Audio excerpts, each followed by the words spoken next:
Thank you. Well, hello. Uh, Yo, I don't even know how loud the game sounds are.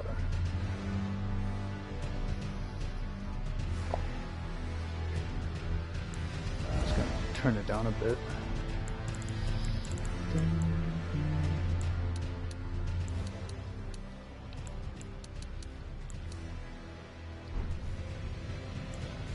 Yeah. So I'm gonna start a new game anyway, just because I wanted to. But I also want to create this video as like an archive for myself about like, yeah, a lot of thoughts I have about the shit in this world that's been pissing me off and kind of like always bothered me, I guess. But now I'm like a lot more educated about certain things, and yeah, I would just, I don't know, just like to get my thoughts out there. But and like this is like the 6th or 7th character I'm making. Yeah. Also, kind of, I was like missing my ex, so I'm like, I'm gonna make a character based on her. And I'm gonna name her Ramen Noodles, which was like I guess a joke my friends thought of because they couldn't say her name really. This is Ramen, but then they said ramen because whatever. No, I'm gonna keep it young. I'm gonna take this. No, it's the trash one. Well, it is nice. Yeah, whatever. Put some levels in there. Oh yeah. No. Yeah, I mean, the title is Capitalism is Evil, and we don't live in a democracy. So, I mean, geez. If you don't already think capitalism is evil, you really need to, like, just, I don't know, look at a definition of it. And, I don't know, a very basic definition that I've kind of seen is just, like, exploitation of the workforce or a labor force in order to kind of, so yeah, exploitation of the labor force and then just extracting the surplus value of that labor. And because the capitalist owns the means of production, they get the surplus and they pay the labor just a what you call it. They just pay them a like living wage or just a wage, not even a living wage. Oh, this guy looks like a man. This chick looks like a man. Nah, never mind. I'm gonna change. I'm not gonna be a Newman. What was this? Brown, so I gotta like something close to brown. Yeah, it's brown. It's super jacked. Holy shit.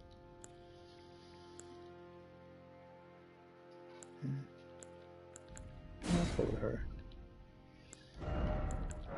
Change the skin color.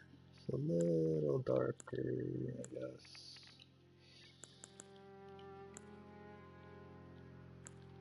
Kind of pathetic, I guess. I miss my ex. I'm playing a game. Oops. What? They all just look like men. I guess that's close-ish. Yeah, whatever. Current age, young. Facial aesthetic. Whoa, chubby cheeks. No, not really. Go with that. Hair. Yeah, sorry. Back to capitalism. Yeah, it's just inherently a system of exploitation, and if you don't think that, let's just, go over some facts. The only way you can survive in this world. Oh, she did do her hair like this sometimes. I like this one. The only way you can survive in this world is by working and having a job, right? And then, like, who are you gonna go work for? People that own industry or, like, they have kind of, yeah, like they're the capitalists. They own the means of production, and you're just the labor force that goes and works for them to create the product or service. Then they pay you whatever your wage is. Like, I don't know, minimum wage Canada is like 15, I think. And then yeah, whatever, you get like or you get a yearly salary, and then whatever that capitalist is charging for the product or service is then whatever they take away, whatever they owe you, and then they keep whatever else is left. And so like you're spending your time and your energy to make, like, I don't know, let's just say a chair, right? And then you're gonna get whatever $10. Let's just say at the $15 an hour, you work 10 hours on the chair, you get $150. They turn around and sell the chair for like $600, right? You get the 150, but then they get the 450. Like, and you can say they have their own administrative expenses and all that other shit, but it's like, at the end of the day, that person, that capitalist that, that employed you did nothing other than maybe those administrative tasks, which probably also paid another person to do, because they just, they delegate, that's the whole thing. And lol, that's so funny. Could give her a beard. No. Yeah, so they delegate and whatnot, and they just get to this point of freaking. Wait, one sec. Does she have to? No. No. Do I want eye patch? No. Okay, whatever. Yeah, so like yeah, 400, let's just say $50 administration costs and like shipping and all that shit, right? Like even that they like pass on to the consumer, right? Like you gotta pay our shipping and handling costs, right? So at the end of the day, they're making like 2-3 times more money than you're doing for all the work that you've done and all the time you spent on it that you gave up out of your life, kind of. And like, I guess this might sound like a little weird to some people because most of us have lived in this system. I don't know, like all of us have lived in this system, unless you're rich and you just never had to work in a day in your life. And even me, to some extent, like currently I'm not working, and honestly, I wouldn't even kind of be able to survive if it wasn't for the goodwill of my family. And yeah, that's kind of, I guess it's a hard thing to say, but yeah, that's me.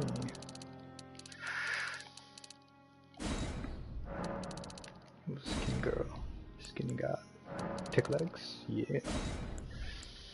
No body hair, musculature. Damn.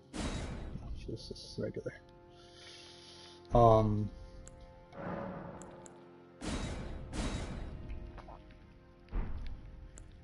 Yeah, that's my character. Good, do you guys want to watch the cutscene? Yeah, let's just watch the cutscene and I'll come back to the topic.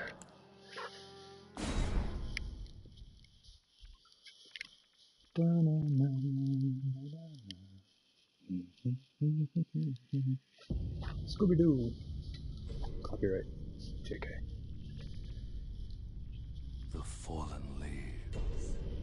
Tell a story. Tell a story. Okay.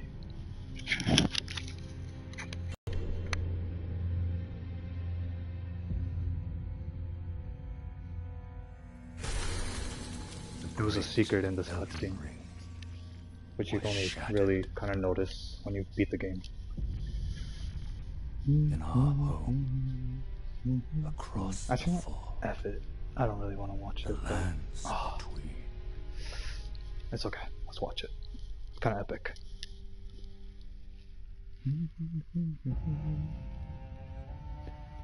Now, Queen Marika the Eternal America is nowhere to be found. America.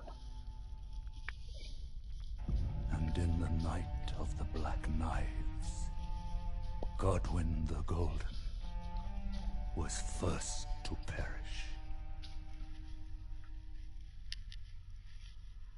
Soon, Marika's offspring, demigods all, claimed the shards. Yeah, fuck it, I don't want to watch it. Of the Sorry.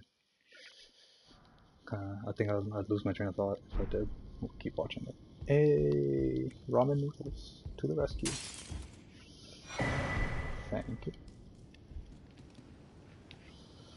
So yeah, like, if you just think of it in those like very simple terms, that like, you're spending your time and your energy to create something or provide a service, which then like the profits of which you barely get to see, if any, actually.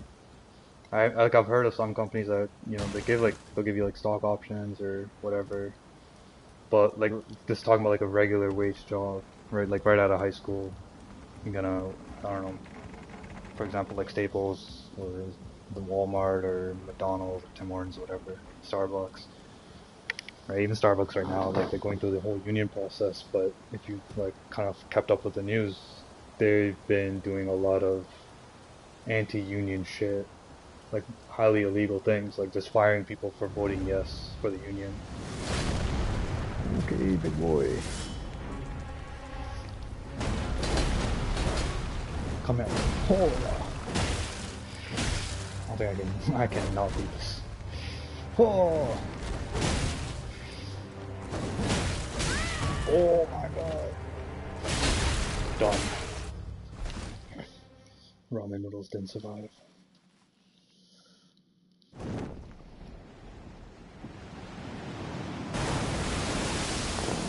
Jesus, this shit's so loud. No, skip. I don't really care.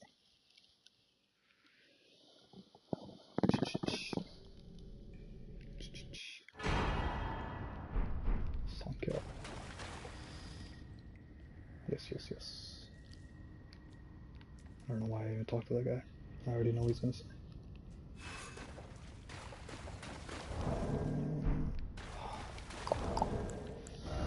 System. Where was it?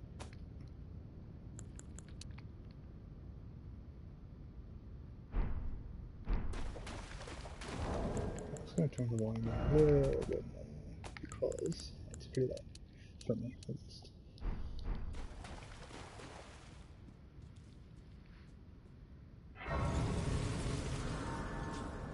What is this gonna give me? Oh, 3,000 off the bat. Nice. Oh, I can't level up. I shouldn't have done that. That's okay. Whatever.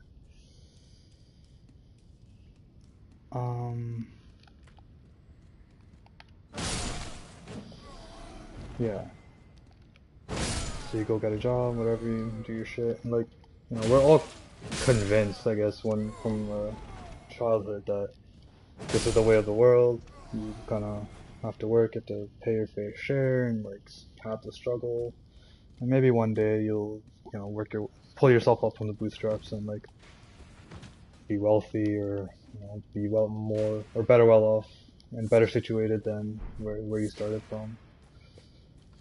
All that shit. And in all honesty, like it's really just it's a lie, right? It's an illusion that they've set up to kind of make you just give up on this, or like to stop people from thinking about like, is this actually the way we have or we're meant to live, kind of thing. And I don't want to say like I would blame like parents for this like kind of thing, just because like, yeah, they're the same thing, they grew up in the system and didn't really get exposed maybe to even anything else, and so it's not really their fault. But I don't know, I feel like the people that would know or like do understand certain things like this, like they have a responsibility to then spread that awareness, and especially if they're kids, like, right? So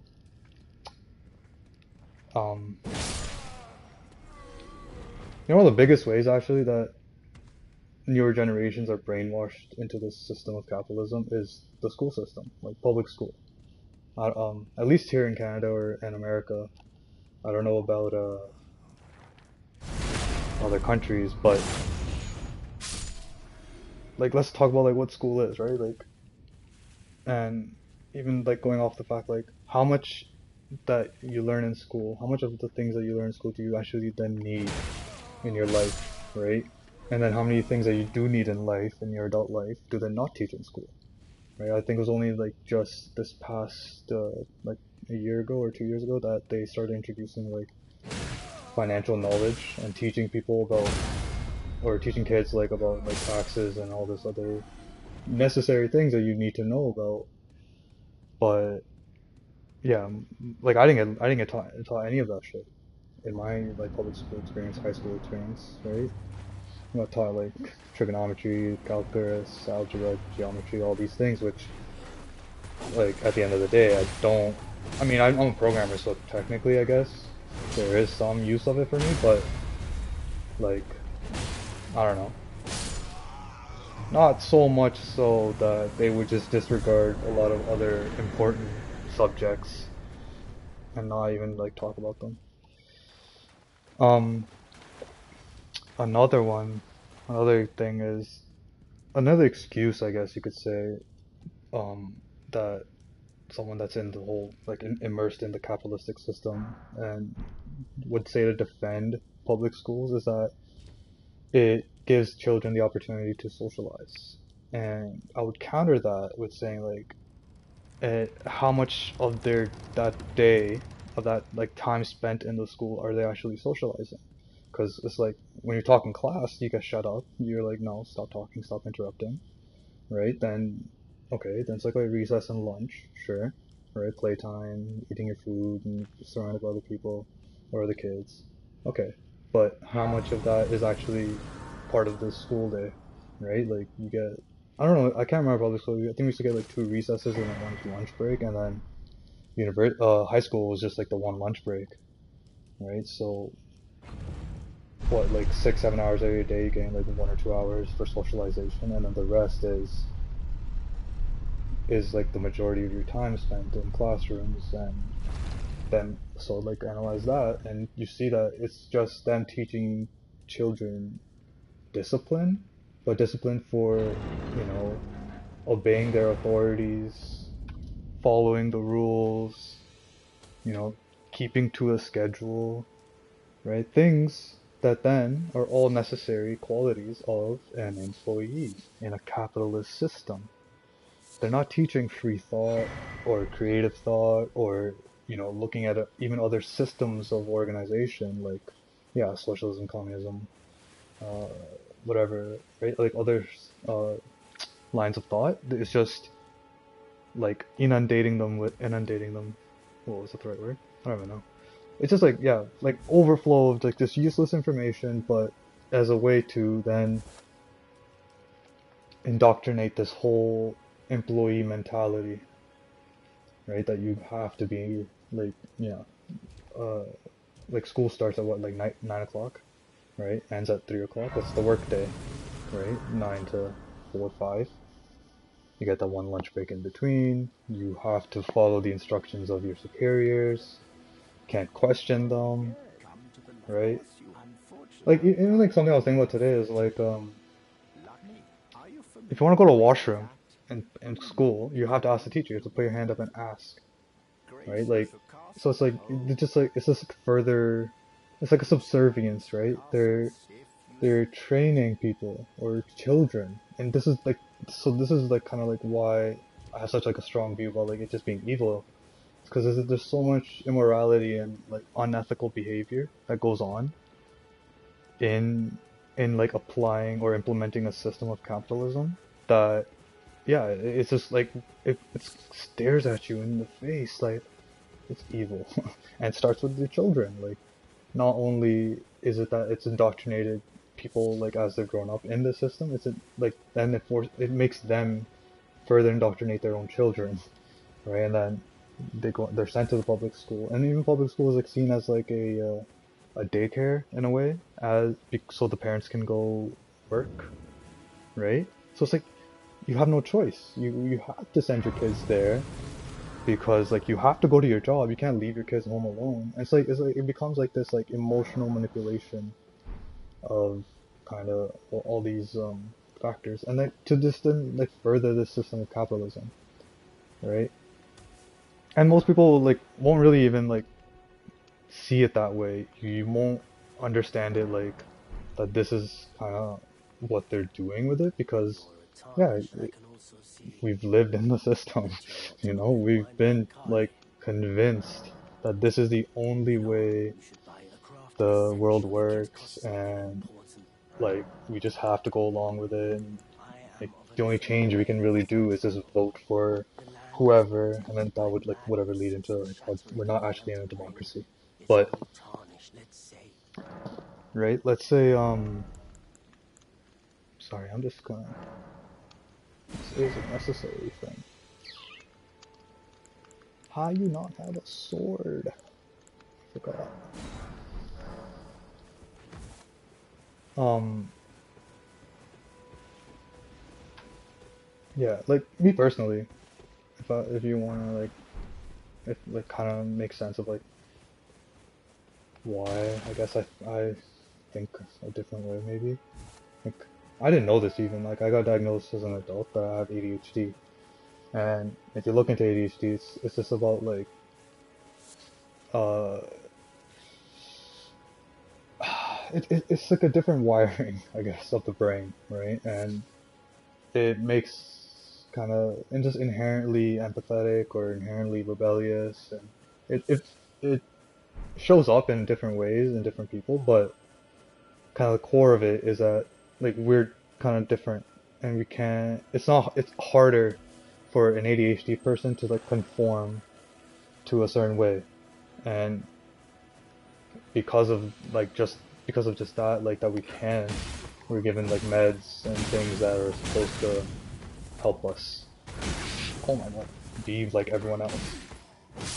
Like for the longest time, I used to like I didn't know I had ADHD, right? So I used to think that like you know like all the things I was thinking about, and like I didn't know I was anti-capitalist when I was a kid, but like I always thought there was something wrong with this world and how everyone's chasing money, and like like makes them like disconnected, I guess, from the human condition, kind of caring about what other people are going through, or like what was the word, discompassionate, right? And it always bothered me, and I just like I didn't understand at the time that that's what it was for me, but as I grew up and I learned more and I like, kind of read more and looked in, and, like I just saw more of these like the inequalities and the injustice kind of just became way just more apparent that it wasn't humans that are evil, right?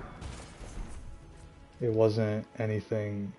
There was no like built-in immorality or unethical kind of like beliefs in humans, right? We were all born as a blank slate, but it's the system and the way it operates and the way it organizes people, right?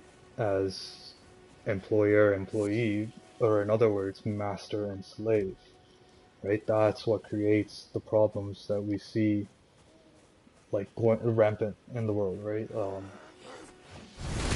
I mean, if capitalism is supposed to be so good, why do we still have poverty, right? Like, why are there still people like dying from starvation and malnutrition or dehydration, or living in slums and kind of just living through multiple like diseases and like all these different things, like COVID, like everyone like made like this huge deal about COVID, and obviously, yeah, sure, it was.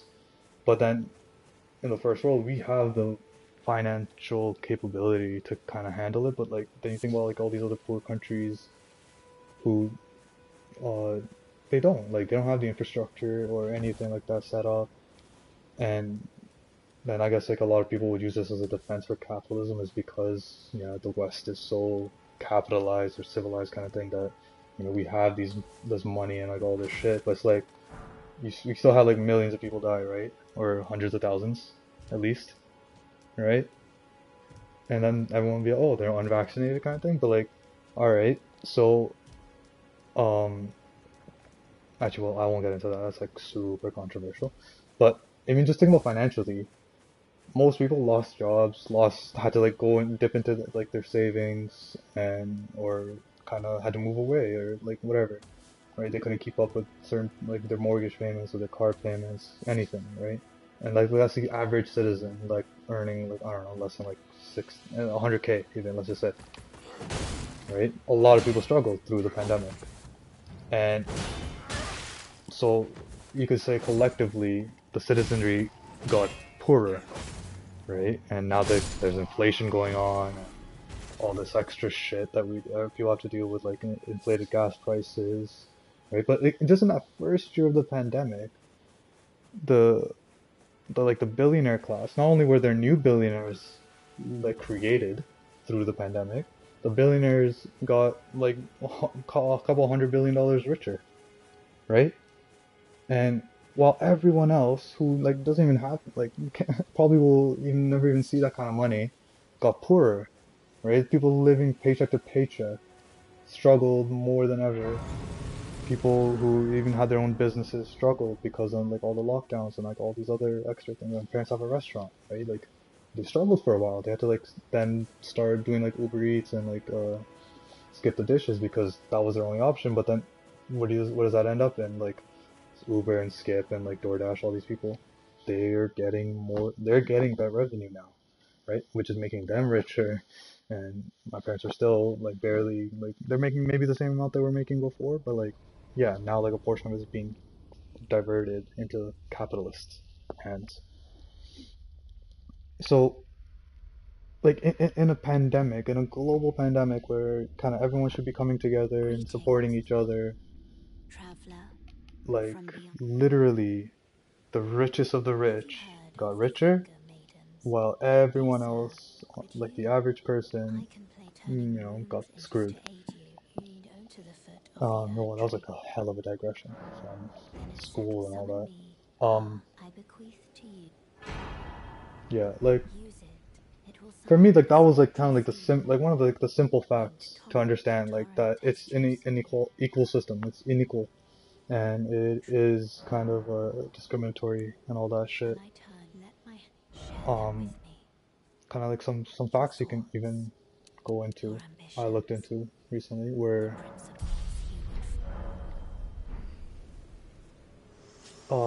people. So the world global population is like just like around 8 billion people. Like maybe it was like 7.9 when I checked it, but like let's just say like 8 billion people, like a nice round number. And of those 8 billion people, 60,000 of them, roughly. Sorry.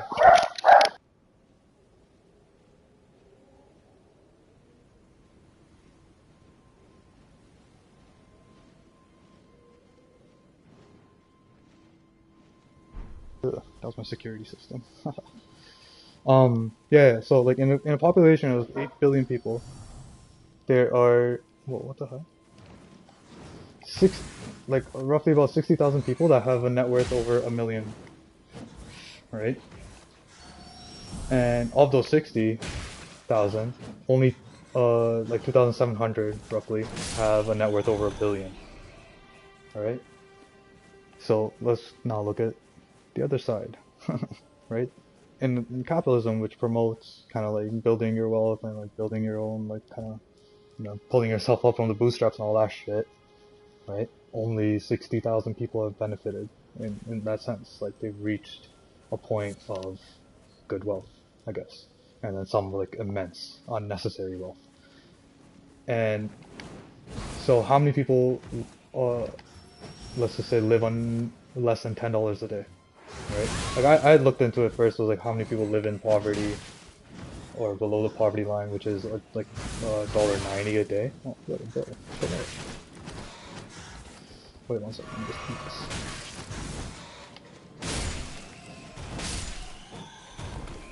Dog. Um, yeah, how many people live below the poverty line? It's like around 700 million living on less than $1.90 a day. Uh, I think it was like 3.5 billion people living on less than 250 a day, and then fucking what do you call it? 80% of the population of the global population living on less than $10 a day, right? 80%, which is like 6.4 billion, I think. Yeah. So like let's do that math. Like $10 a day, right? That's going to be like less than 4,000, like $3,650 in a year is how much they earn. While there's people like, I don't know, Elon Musk or Bill Gates or Mark Zuckerberg and like just whatever investment bankers and like all these people that earn over $1 million in a year, which then generally equates to like I think like 2,000 something dollars a day for the millionaires and like $2 million a day for the uh, billionaires. Like, there's a vast difference between a billion and a freaking million, which a lot of people can't really picture. But a million has 6 zeros, a billion has 9 zeros. And goddamn, son. You need to earn 1,000 million. You have to earn $1 million 1,000 times to be a millionaire. Alright? Like, and then there's just like people just, living that life. While there's a majority of the population living with way less, with kind of like, and they have no option then to just go work or kind of take what they can get. And that leads to kind of the other thing I have in my mind about this whole system being evil. Capitalism and democracy are tied in a way, in that like capitalists use democracy as an illusion, I guess, to explain, to kind of like keep the system alive, but and then they've convinced the, us and like this most of the population that yeah we live in, or like at least in the Western or civilized worlds or whatever countries that are capitalist, that yeah we live in democratic nations. But what is democracy? Like, what's the definition of democracy, right? Power of the people. And the people's views and beliefs are represented. But like, best example I can think of, like just most recent, was America's Build Back Better bill, right? They had two infrastructure ones. One was an infrastructure, yeah, dog, what's up? One infrastructure bill was for corporate kind of like shit, so allowing for what do you call it? Things like where corporations or private companies can buy public property, essentially making them private property, but and then like things like parks or roads or stuff, and then able to like charge people a fee to then use that like public, like once public property or a place kind of thing, service. And it's just like, right, so like that one got passed, like barely any opposition other than maybe like the progressives with air quotes. Um, the Build Back Better was social infrastructure. It was to improve the quality of life of the population and the citizenry. Oh shit, not that guy. And to do more general, like more stuff generally for yeah the social infrastructure and climate change, right? And they brought it down from like 10 billion to 10 trillion over 10 years, which is like 1 trillion a year, I guess. This, yeah, sorry, that's easy math. And then, hey, relax, relax. From 10 trillion, they brought it down to 6, and then from 6 to 3.5, and then from that to 1.75. Like each time, hey, relax. Each time they cut more and more of these like public services and things that would have vastly improved the quality of life of the American citizens, right? And giving them more opportunities, giving them like just better health care, right? Even maybe even like universal health care eventually, right? But nah, they couldn't do it. And what do you call it? A lot of people will say like it was Mansion and Cinema that like blocked that from happening. And then it's just like, okay, sure, if even if you went with that argument, like yeah, it was these two senators that caused most of the, the whole bill to not pass. So then, but that means like then all the Republicans just didn't help, right? And if America is a representative democracy, that means that 53% or 54%, whatever, of the American population didn't want Build Back Better to pass, right?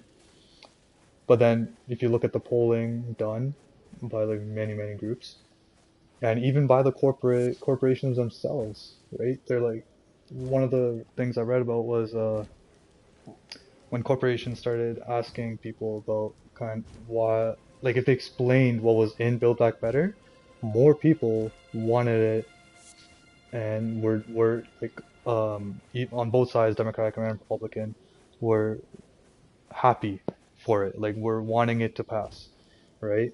And one of these other, on average, I think it was like 80% approval rate by the public. So yeah, majority of Americans, when they knew about what was in the bill, and like how would it impact their lives, all agreed on yes, it should be passed. And then you like 50 Republicans and these two Democrats basically were the reason that it wasn't passed.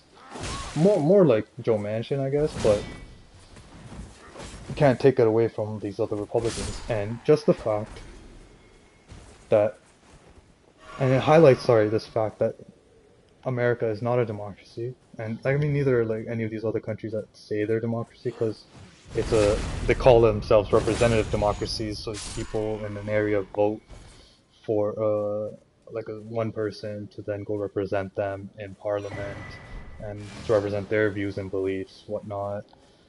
And I mean, how often do you think that happens? That, right? Like that you want, like you personally as a citizen may want, free university, right? And you don't like, you see the benefits it would bring for, the country, the people. Like if you have more educated people in the country, like what the fuck? Obviously the country will get better. And if you provide that education for free, then more people are likely to get it, and then inherently make the country a better place. It's just like simple logic at that point, right? But how do we have that yet? Right? Like we have maybe like free. I mean, actually, I guess public school is free because of the fact that it is just a training program to make the employees. Lol. Um, but it's not like once you start looking at these systems with like a microscope, not even a microscope, just look at them. And take away the obscurity that media's put in front of you, that like government, like politicians put up, that like we're defending democracy, but it's like it's not democracy because you can be bought off by corporations, and most of the time, a lot of the legislation that they pass is in benefit, in one way or other, to their donors.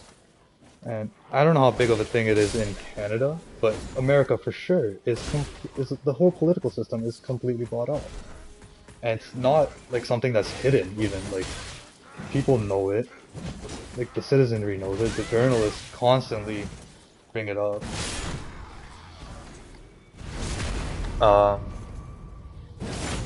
and yet it still continues because the only people that can change that are those very people that are benefiting from it. So it's just like a whole disingenuous system in which they'll tell you that yeah, your vote counts, but all it counts for is to give like this one individual power to then just do whatever they want to do, and if most of the time they'll do things that personally benefit them.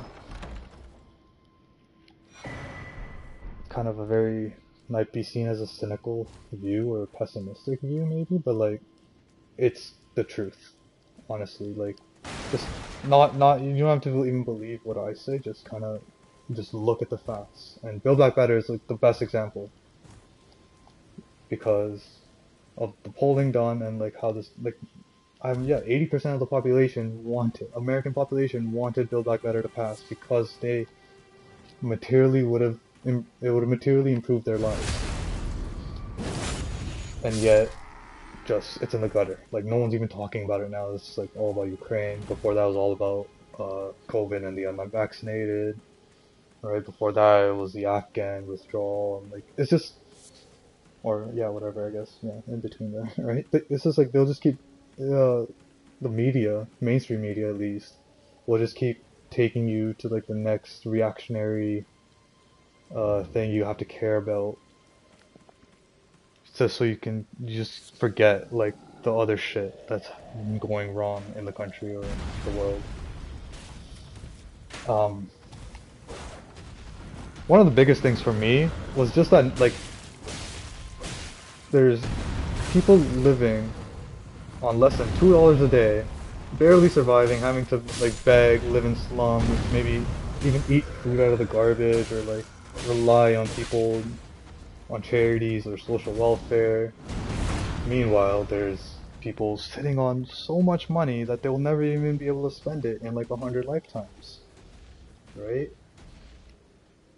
And it just doesn't make sense in any logical way. Like it's not justifiable for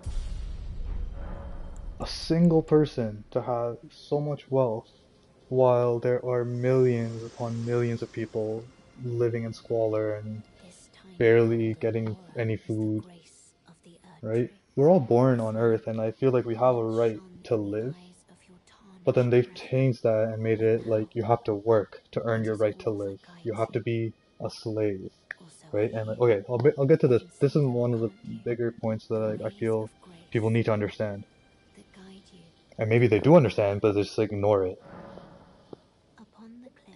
They talk about democracy as um, it's freedom of choice, right? And like, capitalism again gives you freedom of choice. You can work wherever you want, do whatever you want. No one's gonna force you to do certain thing. Yada yada yada. And yeah, the democracy kind of thing was like they got rid of slavery, all this shit. But or capitalism, I guess, one of those two. Capitalism and the mixture of capitalism and democracy got rid of slavery. But then you go like again, put that under a microscope and just analyze that for a second. They got rid of chattel slavery and replaced it with a form of another form of slavery called which they've romanticized and called it wage labor, but in reality it's wage slavery. Because of that simple fact that you don't have the right to live unless you work, unless you subjugate yourself to this voluntary slavery, where you go give your time and your physical energy, mental energy, to help make a capitalist all these like the surplus value of your work, while you're just given a wage, which usually is just a small percentage of the product or like the value of what you've done of your labor. I think there's like a value theory of labor by Marx or someone.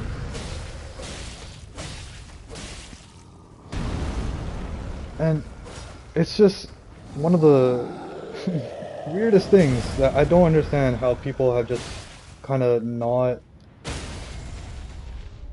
protested against or like fought against, because yeah, literally they took away permanent slavery, sure, like your free labor, all this, and like definitely not taking that away. It was a very necessary thing to do, but they replaced it with this illusion and created yeah, wage slavery. And then like even all relations, like social relations, to this point now, because like we've lived in this system for so long, over generations, most of our relationships are kind of based around money in some way. Like the family relation isn't about like taking care of each other. It's the taking care of each other happens through financial means now, right? Like I mean, not to like talk shit, I guess, but like whatever. Like a little problem I've had with my parents is that it's like they expect, and it's not like a wrong expectation because of like yeah, whatever the system we live in. again.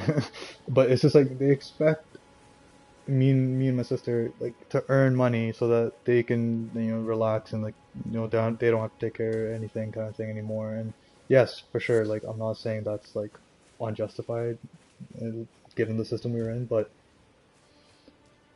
it just like it betrays the thing, the ideology then, like that you're basically having children to make you money, to like so that they make money, right? Like that's the only point about having a child, is so that they can go and make money, right? It's not about like, I mean, yeah, for sure, like there is people that just want kids. I don't know if I said that right technically, but like you're raising your child to make money. You're pushing them to do well in school so that they can make more money, and so you're putting them in these extracurricular activities or like other clubs and all these things so that they can make more money. Right? You send them to university so they can make more money. You tell them like they have to get a good job, and like it's just like pressure and like all these like stress and anxieties of like meeting these expectations, but of like what? Of a system that we didn't choose, right? We were just born here, and then we're just subjugated, and it's enforced on us. And it's not, I don't say it's like the ill intention, parents they're just trying to give us the tools to survive in this world, but without that awareness that, you're essentially forcing your kid to be a slave. You're telling them like you have to go be a slave in order to, have the right to live.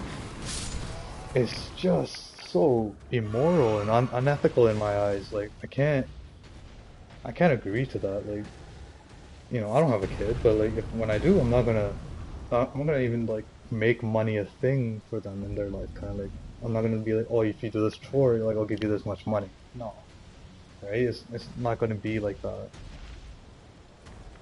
It's money is just it's a fake thing that humans created, but now we're letting it like dictate everything, right? And we're letting the people that have the most amount of this fake thing that humans created tell us how we should live our life. Tell us that we have to be a slave and we have to be workers in this like machine of their machine that like we have no control over, right? Like you work in a fucking this is shoe factory. You don't get to choose where or like what materials the shoe is made with. You don't get to choose where that shoe is sold. You don't get to decide anything.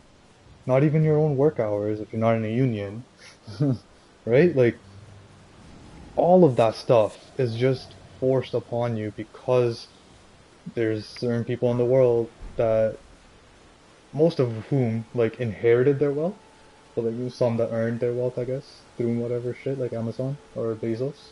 But yeah, just because they have all this immense wealth, they can tell you what to do. What does that remind you of, right? Think about it. It's a king, and then the peasants. It's a master and a slave. It's like, I don't know, a feudal lord, and then the people on and living on his land, a baron controlling the land, right? Like it's just it's like ironic or hypocritical, like for them to even call this a democracy, call capitalism, a free market or anything like that, because I mean most of these larger corporations control the market. It's monopolies. Amazon has about, I think, 50% of the retail market, right? And they also employ one in like every 100 people in America, right? So like they have like a very huge monopoly, or like not monopoly, I guess, but like a huge amount of control over yeah, American retail and or like even global retail to some extent, right? Like and like they even go into other things that are just unethical, like yeah, sorry. Amazon is the largest retailer and largest marketplace, online marketplace, right? Like 50%, above 50% in both cases. And what that means is that, like, say someone's, they made a cool product, right? Like something, I don't know, like I've seen this thing where you can like that has like a clip-on magnet for your sinks and like a little basket in it, so you can like put your sponges and stuff in there, right? What Amazon will do, like if there's a third party that created this product and then they use Amazon Marketplace to sell this product, right? Because it has like such a huge reach and all this shit, and then Amazon will see that they're making money, and because Amazon has billions and billions of dollars, they'll get their R&D department to, and because like whenever the third party seller wants to sell something, they have to provide like specifications and whatnot.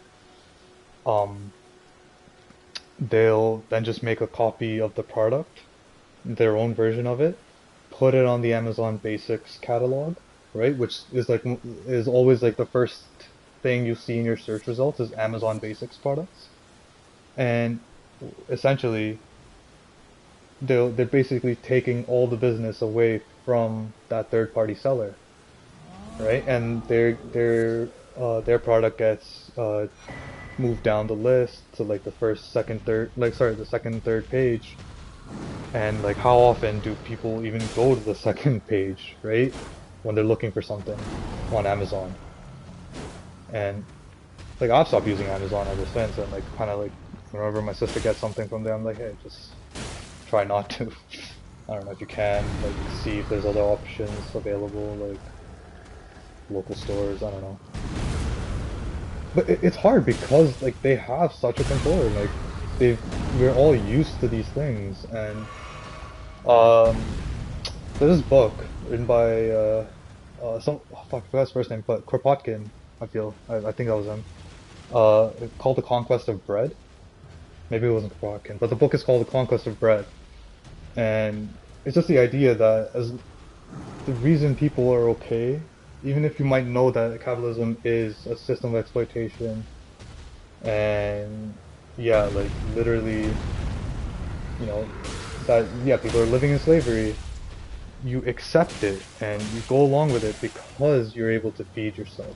Because without it, by like protesting that system and dissenting against it means that you won't be able to feed your family, that you won't be able to have a place to sleep. And in that, just for that particular reason, they have that control over you, right? Because of your basic human needs: food, water, a place to sleep.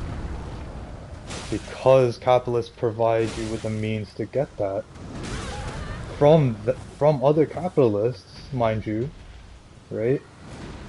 They have this like ubiquitous control over your life. Like they are the kings of society because of just like this. Like people like I mean you think about the like whatever Illuminati, right? I mean, maybe like not like the whole secret society of it, but there is like this like wealth class that is essentially controlling the world, sits at the top of it, of like top of that pyramid, and everyone else we're just slaves. We're the peasantry. We're told what to do and how to do it and kind of like everything, and you just follow along. We're all just indoctrinated at a young age through the school system.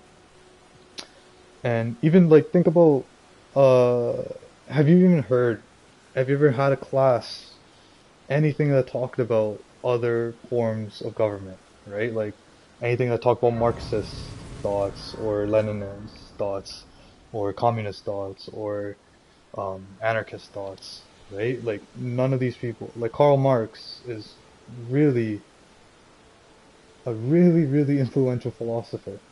And, and just even if you don't agree with like the things he says, you can't have a full understanding, right? Of like I don't know how to organize a government or people or a nation unless you look at like all possibilities of it, right?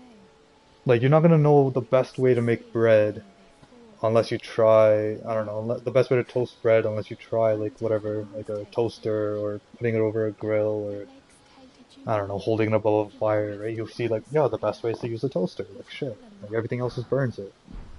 or like how long you have to leave it in there, right? Like despite like knowing about the other kind of what do you call it, other alternatives that you're able to then analyze and actually see if there is a benefit to the system that you're using or the method you're using. Oh my god, sorry, Rodrigo, I'm just skipping through all your shit. Yeah. Um, what's another thing, I guess?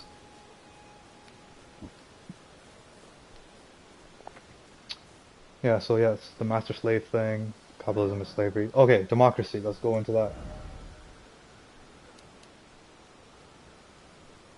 Yeah, so democracy is about power of the people, right? And representative democracy is what Canada and America are. And I guess like most of my conversations are about them, but also even like just more about America, because fuck America. Um, I'll get into that too. Yeah, so representative democracy then it basically like means that yeah, you send in a certain area or district or a city or like a province or state, right? The people vote and they elect someone to go represent them and make the decisions in parliament and whatnot. And it's because like yeah, they're like it's just so many people and it's also I think it's from like a bygone age when they didn't have internet. They didn't like they had like you know the only way you could interact across you know the nation was through letters or like telegraph and like all this other shit that's why they have like this parliamentary system of sending a representative from these areas, right? But like I mean with the modern age I feel like that should have like been like one of the first things to go. But the only reason it stays is because now this is what I get into that the reason I don't think we live in a democracy is because moneyed interest um, can, you know, can donate money to a campaign or a candidate essentially, and help them, you know, whatever, help them with their campaign, do advertising, all that shit, get their name out, and like spread their like that out there, they're up for vote. Like you need money for that, I guess, for some reason. Um, and But then that essentially gives them like, oh, you owe us. Like we helped you get into power, and if we ever ask you for something, you gotta take our side on it, right? Like, and America's like way worse for this, and like we're in that like they do most of the illegal shit that happens in America is it's like out in the open, right? So they have a system in their politics called lobbying, and I guess if you don't know about that, it's just that businesses are able to, you know, donate money to campaigns or, um, sorry, able to send lobbyists essentially, and like say there's like the whole thing with the Build Back Better. And the reason it got cut off was lobbyists, or the reason the corporate package went through was the lobbyists moved to push that verse, and then to make sure that Build Back Better didn't go through because yeah, like if you improve people's material conditions, they'll start seeing, you know, then you might like less people will be working, all this shit. I don't know, like sorry. I don't understand the lobbyist logic of getting rid of Build Back Better.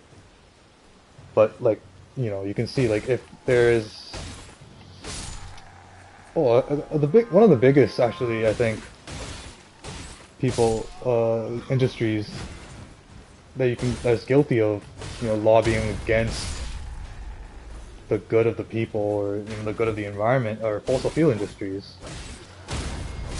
Every time there has been some kind of like trying to like this Congress or Senate trying to take action on climate, which is what Build Back Better also was, lobbyists from, you know, the oh my god, the fossil fuel industry will, you know, go all out and be like, you know, this is why this can't pass, and they'll just pour money into that uh, campaign or whatever, and in the end, they will get what they want, the fossil fuel industry, and the people, the public, will get screwed.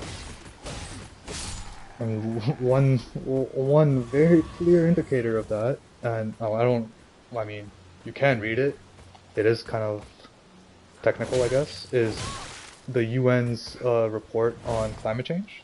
I think it was like IPCC 2021 report or 2022 report. I don't know if they have the 22 version, but if you read that, and or even just like watch a video on like a summary of it, it says like we basically have like 3 years to make drastic, incredible changes to our infrastructure, power generation, and like even the materials we use in our productions, in our production of other products, before in order to like stave off like a doomsday event of like climate change and like people that live in America might know this better off. Is like the forest fires that came about last year. I think it was the Dixie Fire, right? Like subsequently they all set records, like 40-year records, 30-year records, 10-year records, right? And like the fires lasted longer, they were more intense, and they covered more area, right? Okay, like let me just put it this way: what's the one thing, right? One thing that we need to survive on this planet, right? I mean, like, yeah, like water for sure, fresh water. But even like the thing like we're constantly doing is breathing oxygen. And forest fires are continually destroying forests. The paper industry is continuing like to use tree sap and like all the tree material for paper, right? And which is basically keeping the logging industry alive and like all this shit. But it's destroying essentially the lungs of the earth. The things that, or of humanity even, actually. Let's just say, not even the earth. The earth will survive without us, right? But we won't survive without oxygen, which is created by plant life and vegetation and trees.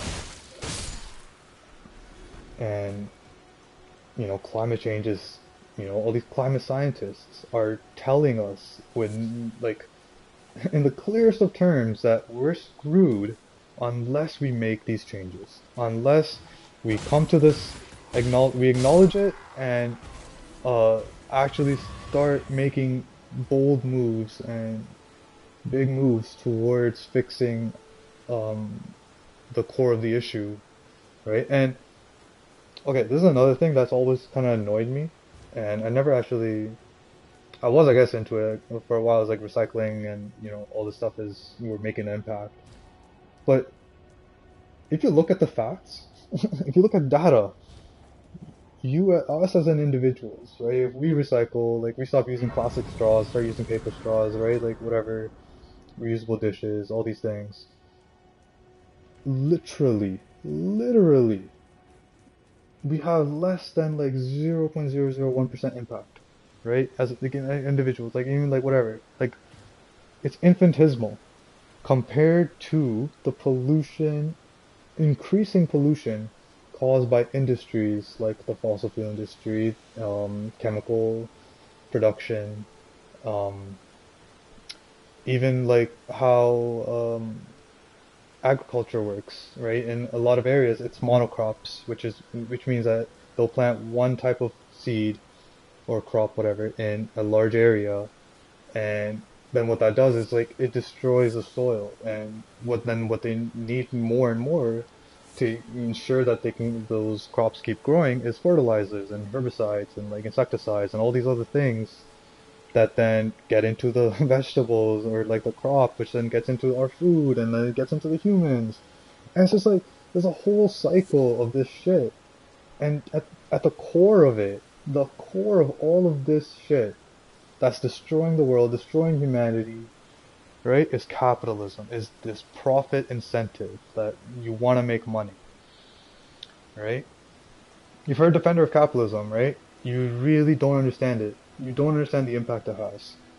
You don't understand how it's just an illusion that any of us, any of like the regular citizens, anyone born to not to a lower middle class and below family has any chance of being anything more than a slave in their life, right? There's like those off chances of like someone creating a technology that is, world changing and like all this shit, but by and large, the majority of us, and this was like something very hard for me to like kind of at first like acknowledge or even accept, is like, yeah, by and large, most of like majority of the population is going to be a slave for their entire life, right? And for what? So that like these 60,000 people, people that have more than $1 million of net worth can, have their cushy and luxurious lives and then keep gaslighting us that we can have that too. Just gotta, pull ourselves up from the bootstraps and just work that shitty job for these many years and then whatever, maybe set up your own business. But then you have people like Amazon that even create like an amazing product. They'll just copy it. They'll put it on their own like they'll put it on higher on the list on the platform that they control. They'll move you down the list, and essentially they'll just destroy your business so that they can make just some whatever, however little bit more money that they are making, right? I think a good example. Wait, before I get into this fight, a good example for anyone to like again see the unfairness or like the idiocy of capitalism. Jeff Bezos recently bought a $500 million super yacht.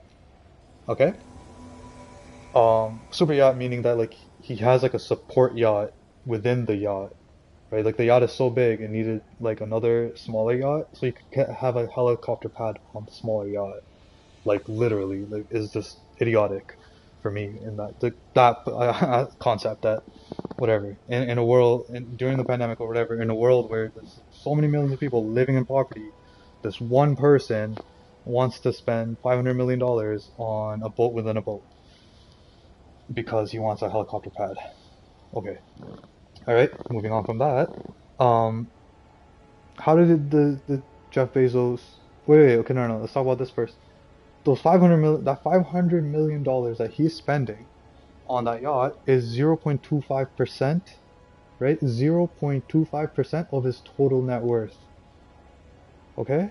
Someone that earns like 15K a year, that's $25 essentially, right? Like 25 to like $50, and he's spending the equivalent of that 25, $50 on a fucking boat, right? For him and his like rich friends and like whatever the girls and shit. I don't know what he's gonna do with the gold. Like, yeah. Does that make sense? Do you think that is something that is okay? Like you can't go buy a super yacht for $25 or 0.25% of your total net worth. I definitely can't. Like I have zero net worth or negative net worth probably. Fuck. Um. Okay. Next. A capitalist will defend Jeff Bezos and say that he deserves it because, he set up Amazon and Amazon provides this amazing service like 2 day delivery, next day delivery, whatever, same day delivery even sometimes I think. All this shit. And that he deserves that because, he built that company from the ground up and all this other things, whatnot. And my counter to that is, does Jeff Bezos do those deliveries himself? Does he do the picking and packing in those warehouses himself? Right? Does he put in his time and his energy to make sure like to run all those gears in that company? Right? No. He's not even this I don't even think he's the CEO anymore of Amazon. Right? He's just like earning more wealth off of the stocks that he has in the company or the share of the stocks he has in the company. Right? So how can for anyone to justify Jeff Bezos having 100 billion plus dollars, right? Like there for him to spend. And then he spends like half a billion on a fucking boat while there's people in his warehouses just dying because they have to work 10-hour shifts with a 15-minute break, right? And it's like I don't know if it was two 15-minute breaks. Like shit. Like less, like, I mean, I think now they up their wages, but still. right? Because of like the whole union drive, and then even that, there was like anti-union. They're trying to bust all that shit. You cannot justify a single person having that much wealth while there's millions, billions of people living on less than like $4,000 a year. 80%, right? 80% of the world lives on less than $4,000 a year. And somehow this guy's allowed to have billions because he set up a company that exploits its workers and doesn't have any kind of profit sharing program, right? So all those workers get is that the wage that they're promised, right? And they have to work 10-hour shifts, which is probably most of their day. When they go home, they eat their food, maybe go to sleep right away, like get to spend very minimal time with their family, and then like they have to do that for 5 days a week, maybe 6 days, 7 days for overtime, all that shit. But I don't even know if they get overtime in America, um, or in ununionized workplaces, right? Like, like I don't know. I hope that makes you kind of see that king and servant or master and slave relationship that exists within capitalism because of capitalism. And democracy doesn't push for this shit because yeah, once again, we're not in a democracy, we're in a plutocracy because people like Bezos, because people like Koch brothers, people like Musk. I don't know if Elon Musk does it a lot, but like corporations that have money are able to just lobby and buy off politicians and get them to just, you know, oh shit.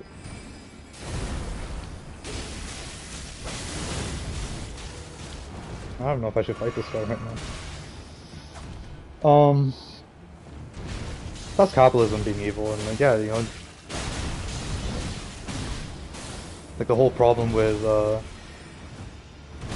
my god, I gotta figure out his mechanics. Whoopsie.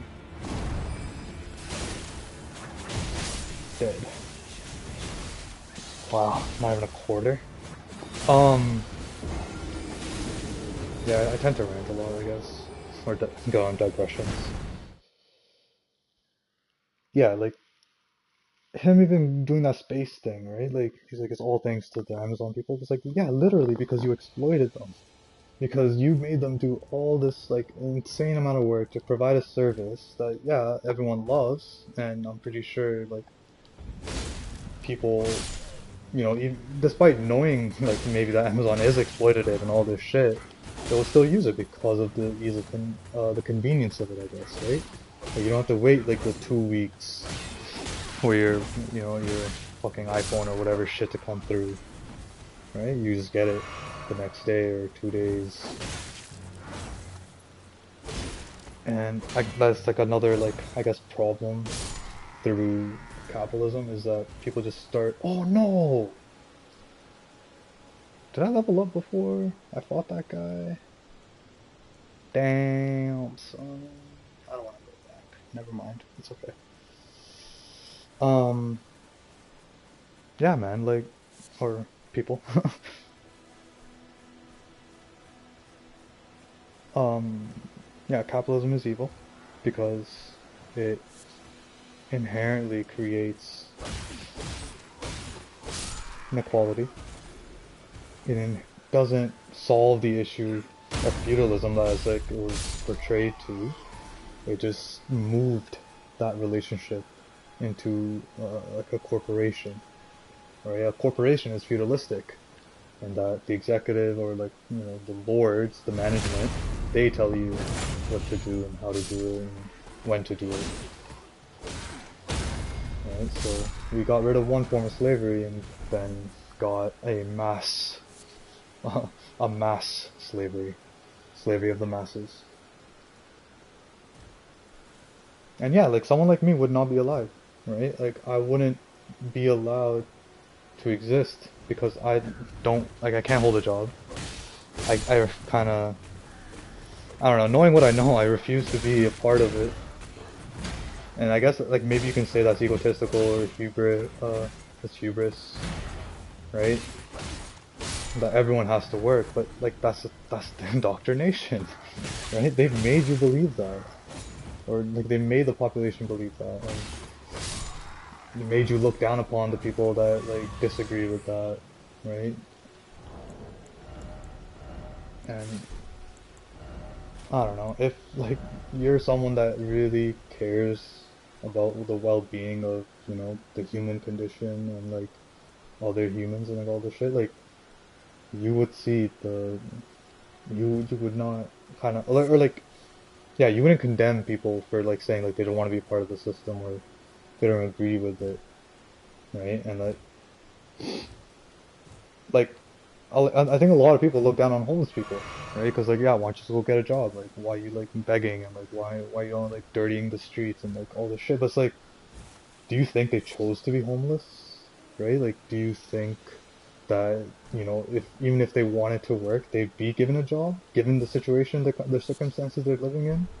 Right? They can't go take a shower, go buy new clothes, or like, be like so well dressed for an interview, and like so like when they go for the interview, they're like, as they are, they're just gonna be like, no, go away, we don't want you here, right? You're not the demographic that we're hiring, right? It just kind of like infuriates me that all this shit has continued on for so long, and like there are so many people that have called it out, so many people, right? Um, One of my favorites, I guess, one of my favorite intellectuals that I've been kind of reading up a lot on, or reading up on things he's written and talked about, Noam Chomsky, in like a lecture in like the 80s or the 90s, right, in an interview, sorry. This guy talked about like why we have a 40-hour work week, right? Why is like the 40-hour work week is instituted by the state and all this shit, is because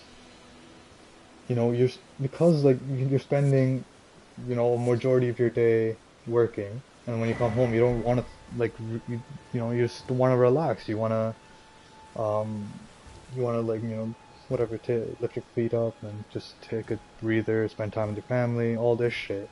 You don't have time to think about other forms of organization or other forms of um government or policy or like just like systems in which the world could exist, because yeah, like you just worked all day. You were fucking, maybe that was the day your manager just like gave you shit for something, like whatever. You don't want to think about it, and then you just have to prepare for the next day of like the same shit. So it's like, why stress your mind? Watch some sports, drink some beer, relax, right? Get some comfort food, spend time with your family, go exercise, try to get rid of that stress and anxiety, prepare for the next day of stress and anxiety, right? All of it, like, entertainment industry, all of these things, like, comfort food, alcohol, drugs, right? Like the whole, like opioids and fentanyl, is it fentanyl? Yeah, right? The reason people go to all these things is because they understand that their lives are shit. They understand, like, at some like subconscious or unconscious level, that they are slaves, and you know, those are their escapes, right? Like me, even playing video games, right? Playing. This is like I said, like this is like my sixth or seventh character. Literally, has been an escape from dealing with my breakup, or dealing with like my friend, whatever the guy, someone I thought was my friend, stealing my PS4 essentially, right? And yeah, like I've been playing this game, or yeah, as like an escape from those feelings, but then also like spending time actually learning about a lot of shit actually. And it's like it's a human thing. It's not bad, but you know, the capitalists are smart. They're smart. They're smart people. They know what they're doing. They know how to like psychologically and mentally control the narrative, I guess, or manipulate people and gaslight them to think that this is the only way to live. This is the only way up. Actually, even one of those something about wealth generation. One of the best ways in our capitalist countries to build wealth has been through homeownership. And guess what? I don't know if it was because of COVID or even like whatever, but due to an influx of investment in by the Federal Reserve in America, especially to these like hedge funds and investment firms and just banks, right? For example, BlackRock is I think it's a hedge fund or an investment firm, whatever. I think it's the same shit. Um, they started buying up residential properties in America. And there's even a company in Toronto that is buying up houses in America. I can't remember their name right now. And their CEO actually did an interview with 60 Minutes, and this guy had the like audacity to say that the younger generation, millennials, whatever, they don't want home ownership. They just want a lifestyle, right? They don't care about like generational wealth. They just kind of want to live in the city or kind of whatever, live in the suburbs and don't have to deal with the the nuances of home ownership, like taking care of the property, all that shit. They just want to have like a hotel room that they can they can just change where they live after like 2 or 3 months, right? And like this guy's like must be at least like 40, 50 years old. And like I was like, okay, but like did you ask like where are you getting this from? Like, have you asked the majority of millennials and younger people? Right? And I'm like, I'm not saying that there probably isn't some percentage of of the younger generation that wants that, right? They just want like the lifestyle shit. But even most of those, like off the top of my head, I can think of is like people that are, or people born into well-off families, right? Upper middle class or higher, right? Where they have kind of this financial backing from their rich families or whatever, their inheritance that allows them to, you know, concentrate more on the lifestyle, right? Rather than home ownership or all that, the nuances of home ownership. And yeah, I think about almost 50% of the housing market is now in the hands of corporations, and they've turned them into rental properties, and with them being like, scummy landlords.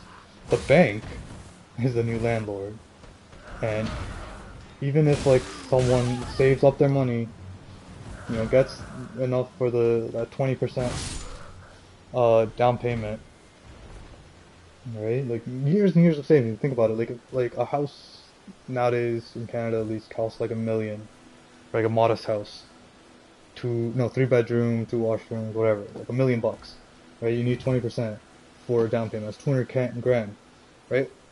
Like that takes a long time to save up for people that are earning only like 60, 70K a year, right? And that's I think that's even that's like a mid-range salary. Like people working a minimum wage job are only getting like 25K a year, right? And then you start seeing a lot of people having to work two jobs just to live paycheck to paycheck. So it's like, how is that even possible in the first place, right? To get to that point. And then even if they do get to that point, all right, let's say someone, yeah, they've saved up, they've gotten that 20% down payment, and they start putting in offers at a house, and a bank comes in because they have like all this liquid cash. They're just able to pay straight up cash, and yeah, like it doesn't even matter that this person this other couple younger couple has put in has a 20% down payment, all that shit. It doesn't matter because it's, oh wow, what the heck? Like, I don't know if any of you like or whatever, anyone sells a house, like you're gonna want to get all your money, like, and if it's a bit, especially if it's above the asking price, right? Like, say you're selling a house for 1 million, the bank comes in offers you 1.2 million. Like, I don't know, not many people will say no to that. And just by that, like, they've basically out basically removed anyone in the younger generation from the possibility of home ownership. Even I've seen even people that are well off have to then pay even more for their houses because in that same neighborhood, if they end up looking for a house in a neighborhood that a bank is targeting or a hedge fund is targeting, right, with their all cash offers, they end up having to like pay like even more up to like I think in saw a housing report for America that on average houses were being sold at like I think more than 400,000. Yeah, more than 400,000 over asking price, and like only because of these like yeah the investment funds and banks and all this shit coming in. So even the path to wealth is being taken away, and it's just essentially creating a system of indentured servitude, like permanent slavery, right? You have to be a wage slave for the remainder of your life, and pay rent, and um, yeah. So like, there's the other thing. You earn your wages from a capitalist, right? And then where do you think you buy your food from, right? Even if it's a local supermarket, kind of, and but like they're buying their food from somewhere, or and then those people are buying the input materials, right? Like crops or grain and all that shit for bread, let's just say, and right, which is essentially owned by capitalists. So you're earning money from the capitalist is giving you like a percentage of the true value of your labor, which then you then have to go spend and give to other capitalists to just meet your basic needs.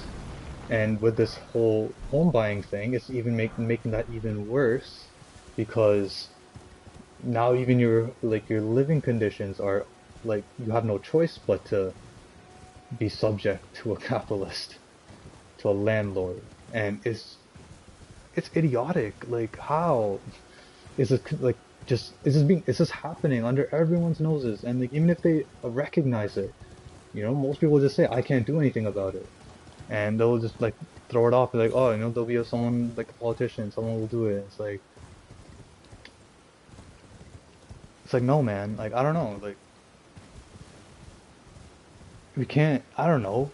I understand that that mindset and like the realistic the realism of that, like that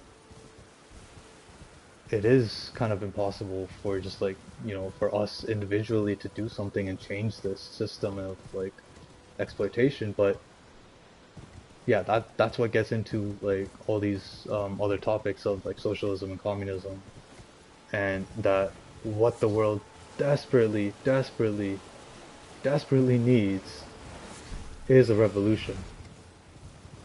And not just like in one country or like in one place, right? And not just like the third world countries.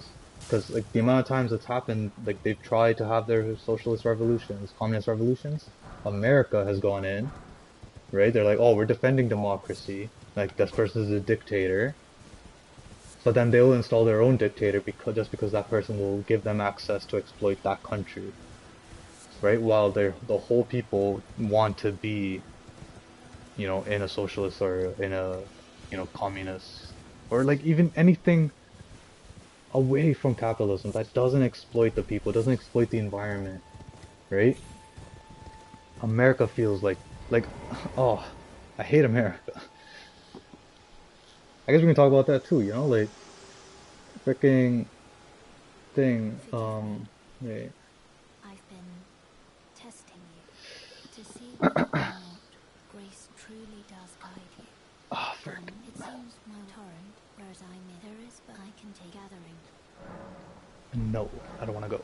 Love, Shall love. I to let my hand Um, your thoughts, your ambitions, yeah. So the principles yesterday, you would follow? kind of had this like moment of, or like I mean like yes, a spurt of hyper focus. And I've always known America's, killed a lot of people, and like for like made up reasons, kind of sometimes like Iraq, Afghanistan, like most of the time it was just to uh keep the profits going for the military industrial complex, or essentially like rinse the taxpayers' money, give it to the pay the whatever, essentially take the taxpayers' money, give it to the military-industrial complex, and then as these senators and Congress people that help that those decisions go through, as they like leave office, they get either like payouts or they get positions in these corporations and these private companies that they've helped. And like holy shit, bro! Like what the fuck?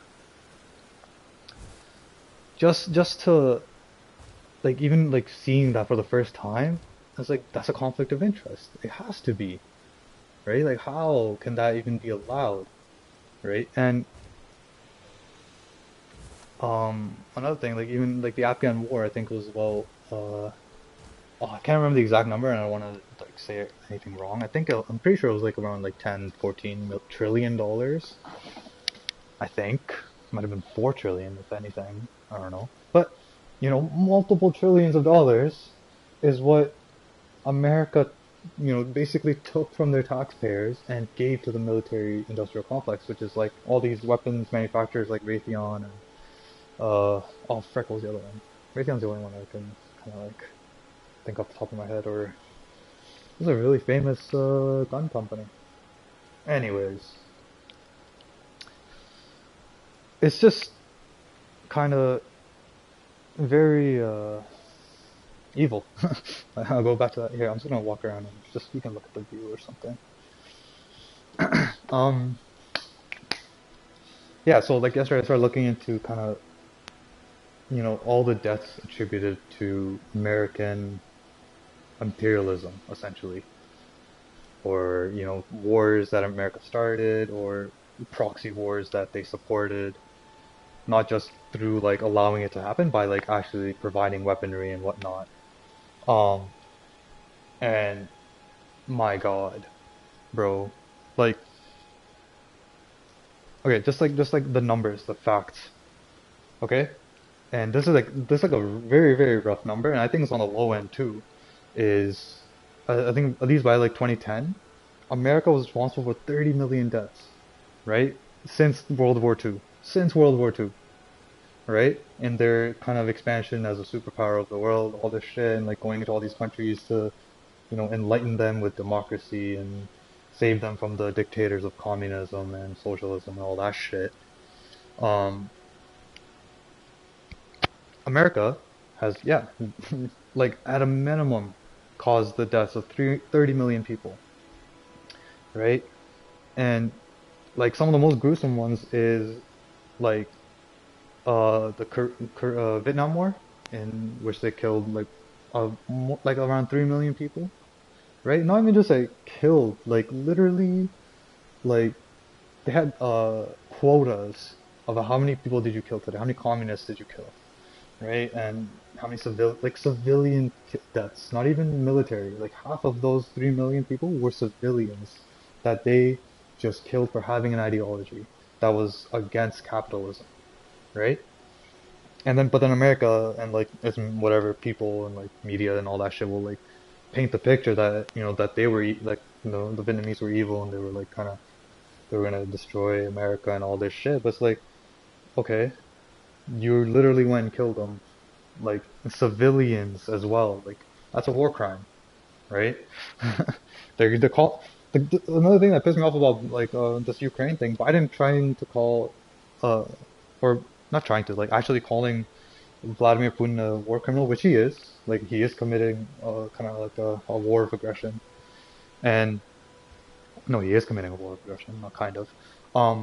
He is a war criminal, but it's so hypocritical for any American president to say that about anyone else, any leader, when they're constantly invading other countries and Like even in the last like 5 years, they've dropped like they've done like tens of thousands of airstrikes, and they say like yeah, all of them hit military targets and like all this shit. But it's like okay, but you're dropping these bombs in civilian areas. There's civilian casualties that you just don't that they just don't report, right? They're like yeah, we did an airstrike, we killed the one target that we had, but then yeah, like 17 other people died, right? That we think were probably like there were military targets too. Like all right, Israel's occupation of Palestine. America completely supports that, doesn't denounce it, right? And anyone that does is like they're called anti-Semites or whatever. But like, dog, like you're not even following like the truth of the religion. Like they're not even Jews anymore. They're Zionists, right? Which is against Judaism in the way that they're acting. They're killing and like this is like the biggest thing for me, right? That why like I think just America in itself is just evil, right? And I guess you can say that it wasn't really America by then, at that point, when the Europeans came over to North America and killed off most like the vast majority of the indigenous people, right? And just the American borders, I think they've calculated as like about like 12 million indigenous people that were killed, right? And I mean, all you have to do is just like read some history about the American expansion to, the European expansion, which then eventually turned into America, and then like they kept expanding westward and like kept dislocate, relocating the native peoples to the point now that like most of them live on reserves on lands that they're not allowed to like hunt on or like do any kind of farming on, or like it's shit land that they can't farm on, and they live in poverty and like shit electricity, shit homes, shit like nothing, like every and like they've fallen into like that escaping thing, like alcohols and drugs and all this shit, and you know it's just it's so idiotic that knowing the history, like we're all into like at some level, like every human has the capacity to learn, right? And like you can just open a book or like read an article or watch a video, and like you'll learn something from it, right? We're probably as like we have access to way more information than any other civilization or in our history, at any point in history, like we have more access to like all the information and like so much history, and we can look at it and we can learn from it. You can see like the origins of like certain thoughts, right? And like how you know they portray themselves as virtuous, but in reality they are like because of their foundation being so evil. They in them that ideology in itself is evil, right? And in this instance, I'm talking about like America's whole thing on like manifest destiny, right? And Manifest Destiny, the origin of it is white supremacy. Is the Europeans believing that God said that this new land, this new world, with air quotes, new world, is theirs by right. And it's like the white man's land, and they can do you know like like basically like allowed them that ideology that God has given them the rights to North America, whatever, that they were allowed to do whatever it took to take that land and like to claim it for their own, right? Including genocide and like just horrible, horrible shit. And then they put it on other people. It's called something like the white man's burden. That if you weren't tyrannical, if you weren't taking these lands and settling these lands, you were against God. And so more and more like it just kept the like the ideology just like became the like white supremacy. Like it is essentially just white supremacy. And even interesting thing I learned today was the Democratic Party until I think the 1900s, I want to say, did not no, not 1900, was it? Yeah, maybe, I think it was 1900s, like around Roosevelt time. Until then, they did not allow black people into the party, the Democrats, right? And There was the Republicans that were against slavery, chattel slavery. Abraham Lincoln was the one, a Republican that essentially ended slavery. The Southern states, the Confederates, were Democrats, right? So, everyone thinks the Democrats are the ones that are like on the side of social justice, and yet there is still systematic racism and like oppression and even like land rights, laws that they know are in place to, inhibit the ability of a black person or an African American to like actually, move up in in status of whatever, right? Move forward in their life kind of thing, right? They have so many like built-in things that they're not changing, and they're instead adding more restrictions, right? After the election, they started doing a lot of like what is it called, gerrymandering, and changing up how like election processes work in like black neighborhood and all this shit. Like you can't go vote on a Sunday because literally people, in order to get rid of Trump, like black churches had a oh frick, what was the thing? Vote on a Sunday. It was like a church, like after their service at church on Sunday they would go and vote, right? And it was like a whole thing, and like, it's also like something that helped Biden get like a lot of the black voters or African vote in America. And then the Republicans literally, like run by white people, sorry, not to be racist, but like yeah, run by white people, literally pass laws in those states to inhibit voting on Sundays. Like, okay. Yeah, so Manifest Destiny. At first it was about that, yeah, the white man has to, like that North America is their land and they have to settle it and they have to claim it, whatnot, and then that led to wars with like Mexico and Spain, which was trying to take over Florida and all this shit. And it's like, like the belief was that it was their God-given right for North America to be the white man's land. Okay, and even in other points of history, when people believe that God is telling them that they can do that this is theirs or like whatever, they go to extent they'll forget morals and ethics, right? They'll do things beyond like that are inhumane essentially, right? And like this one thing that pisses me off a lot is Thanksgiving in America.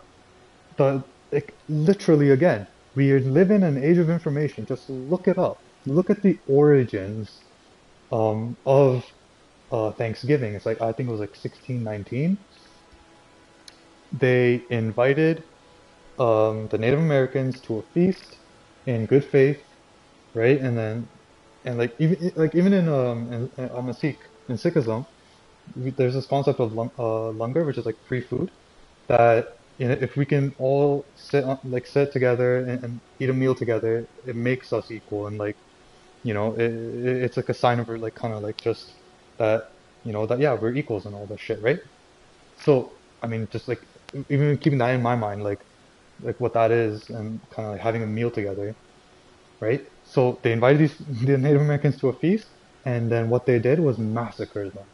They like literally massacred and just killed all these people that came, to who they invited into their home essentially, and said like, yeah, like we're just gonna have a meal, like, and they trusted them, and then they just shot them and like killed them or whatever they did, right? A massacre. And to this day, they still celebrate Thanksgiving in America as and like what it was is like thanks to God for giving us this land and like the power to like take it away from the savages, right? But like what? Who the fuck were they? Like who the fuck were it was like a white man at that time to have like so much like hubris or like ego that you know it's just idiotic again. Um, what else? Yeah, Thanksgiving. Yeah, so in North America in total, like over like the whole European kind of invasion was 100 million indigenous people were killed, right? That's called the American Holocaust. And actually, the reason I looked into the whole how many people has America killed because of me and a friend have been getting to this kind of like I guess argument really that we have to get rid of the Nazis and like all the fascists and all this shit. That's like I was like yeah like I don't agree or like yeah their ideology is not like a good ideology because like whatever it's like it's essentially white supremacy that they think that they're superior and that everyone else should die.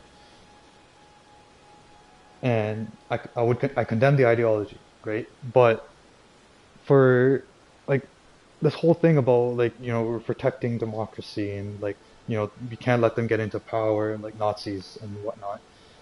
But America, right? Like so my argument is that Nazis right now like it's just an ideology. Like unless there are people like actually going out and killing brown people and like or black people, all this shit, like they're gonna get dealt with in like the way they are, like through the law and like all this shit. But like obviously if you don't want that ideology to exist or like continue to grow in numbers and all that, but it's not as a big of a threat as America is currently.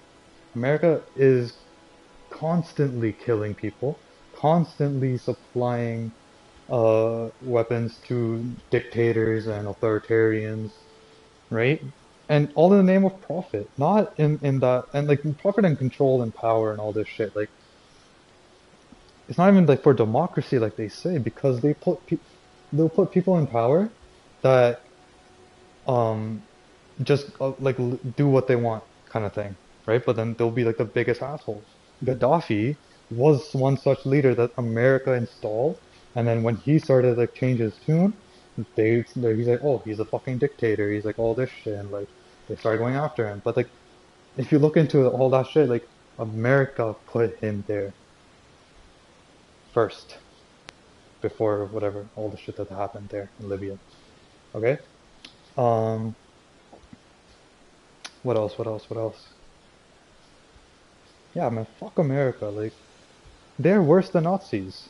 Everyone talks about like Holocaust was like, and like again, like not like it was horrible. Like what happened to the Jewish people and like Hitler was a maniac and like yeah, we don't want that shit happening, right? But like yeah, it's hard to like talk about it in this way because it's not taking away the significance of it, but it's like understanding that what America is doing in just ever since that World War is so much worse.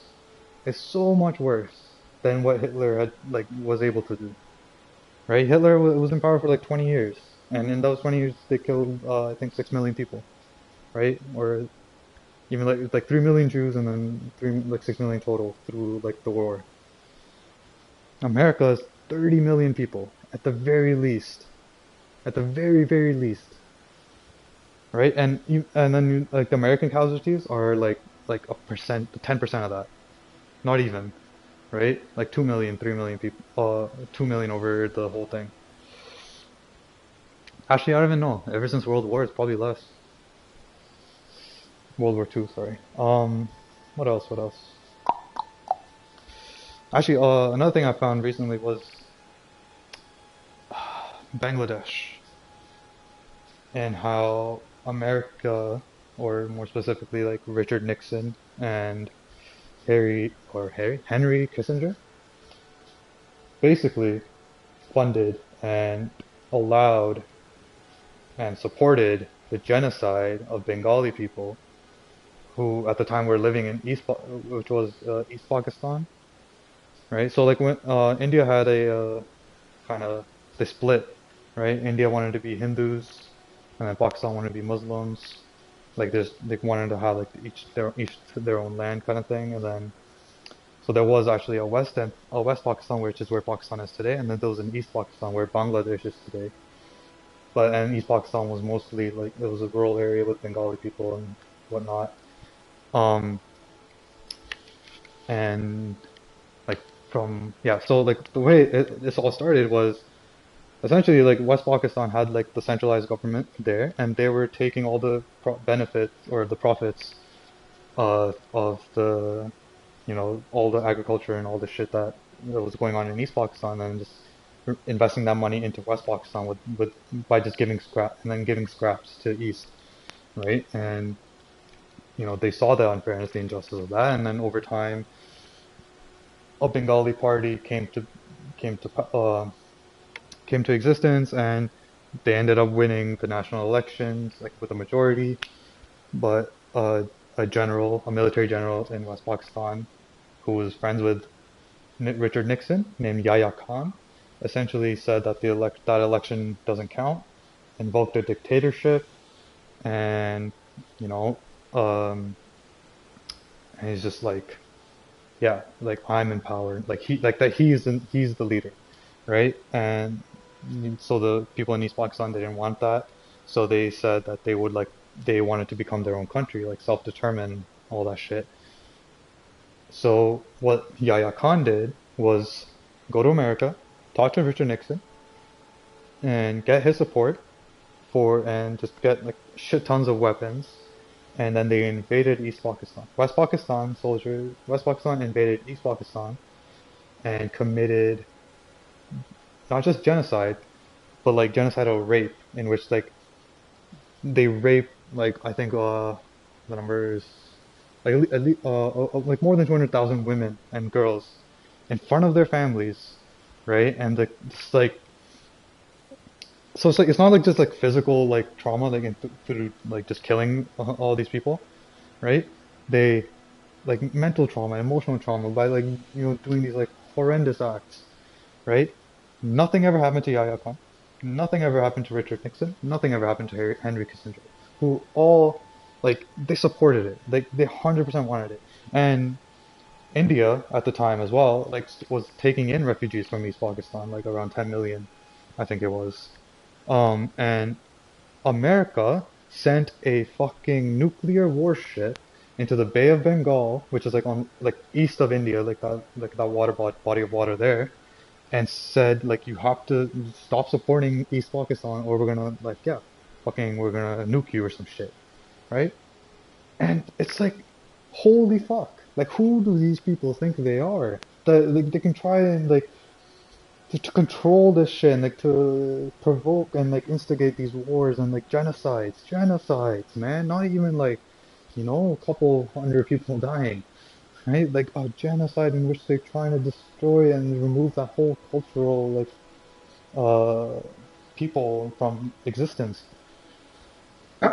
Uh, I think like so the way that conflict ended was then India eventually got into that war with Pakistan, or like Pakistan started attacking India and then they got into a war which lasted like 2 weeks, and then because they like whatever there was just they were going to end up destroying each other, so they came to that a peace deal and let Bangladesh become its own sovereign nation. But like like everything, just like all of that. Take all that in. Take in America's role. Take in like the fact that they supported a dictator that then went on to do a genocide, commit a genocide. Okay, and that's not even a one-off, right? That's just like something that like I learned about recently. That actually, there was even an article that said the genocide that America forgot, but Bangladesh never will. And it was in 2016. I read it, and it's like, holy shit! I watched it. There was a great video on something Gavel Institute of her like, and she was just kind of like going through that timeline very succinctly. Yeah. Um, Another one actually. I'm born in Uganda, so I was surprised to kind of see this. Uganda, Africa, and so this is about the Rwandan genocide of the Tutsis. I think it was the Hutu or the Tutsi. Yeah, between the Hutu and the Tutsi. So and America had a role in that, and it just like it blew my mind, blew my mind. All right, Uganda at the time was under the rule of, or I guess the president, or I don't know if he was a dictator. Was a guy named Museveni, and like there was like there's a like a lot more of a history between what happened with the Hutus and the Tutsis and whatnot, but like from I think it was like 1990 like, when all this stuff started happening. Uganda had a Tutsi rebel force. I think it's called the Rwandan Patriotic Force (RPF), and they were training them and providing them with weapons and kind of so the CIA, American CIA, knew this was happening, didn't say anything, but instead America doubled their aid, right? America increased uh, the amount of financial aid that they were giving and like even weaponry that they were sending to Uganda because they knew that he was doing this and he was helping them out. And then even when like the Rwanda genocide started happening, um, and he was asked like, "Are you like helping them? Are you sending them money?" Like because they were like the RPF was also a part of the Ugandan army, or was a battalion in the Ugandan army, and yeah, it's like the guy Museveni's like, yeah, when they come back, or like whatever, we'll court martial them and all this shit, right? If they ever come back into Uganda, man, like this just pisses me off actually. Um, so yeah, genocide's happening, whatever. Even if these guys came back, and even while the genocide's happening, and Uganda's getting this influx of weapons and money from America, and they're sending more of those weapons to these Rwandan, the genociders. Oh, frick, I forgot their name. Genocidaires, something like that. It's like some French thing, right? And so the UN Security Council sent an inspector to ensure that Uganda was not supplying them weapons, and just yeah to take care of that security concern. And literally, so this person, who has a name, was told by Ugandan officials that he had to give them 12-hour notice before he showed up for his inspection. He's like, that just defeats the whole purpose of a surprise inspection because then like, lets them prepare and like do whatever the shit they need. And he's like, and like eventually like he had to like give in because they were just stopping him at every point. And even they even let him go into a certain village that he has suspicions of, like a border village that he has suspicions of, like that was like the point of kind of transaction of the weapons, of like them shifting the weapons from Ugandan forces to Rwanda, the rebels, and they didn't let him go there.